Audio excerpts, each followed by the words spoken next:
एक दिन गौतम बुद्ध अपने शिष्यों के साथ एकदम शांत बैठे हुए थे।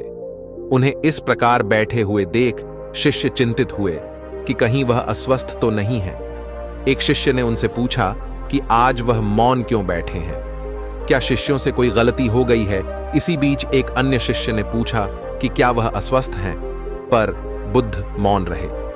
तभी कुछ दूर खड़ा व्यक्ति जोर से चिल्लाया, आज मुझे सभा में बैठने की अनुमति क्यों नहीं दी गई है। बुद्ध आंखें बंद करके ध्यान मग्न हो गए।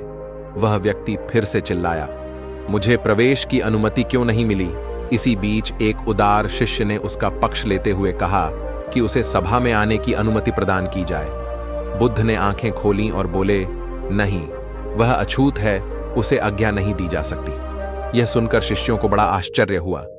बुद्ध उनके मन का भाव समझ गए और बोले, हाँ, वह अछूत है।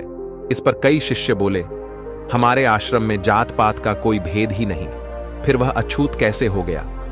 तब बुद्ध ने समझाया, आज वह क्रोधित होकर आया है। क्रोध से जीवन की एकाग्रता भंग होती है। क्रोधी व्यक्ति प्राय मानसिक हिंसा कर बैठता है, इसलिए जब तक वह क्रोध में रहता है तब तक अछूत होता है। इसलिए उसे कुछ समय एकांत में खड़े रहना चाहिए। क्रोधित शिष्य भी बुद्ध की बातें सुन रहा था। पश्चाताप की अग्नि में तप कर वह समझ चुका था कि अहिंसा ही मनुष्य का महान कर्तव्य व परम धर्म है।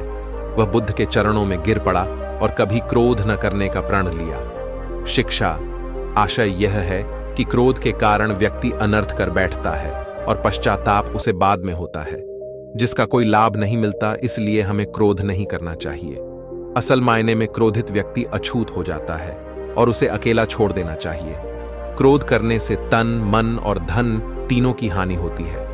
क्रोध से ज्यादा हानिकारक कोई और वस्तु नहीं है।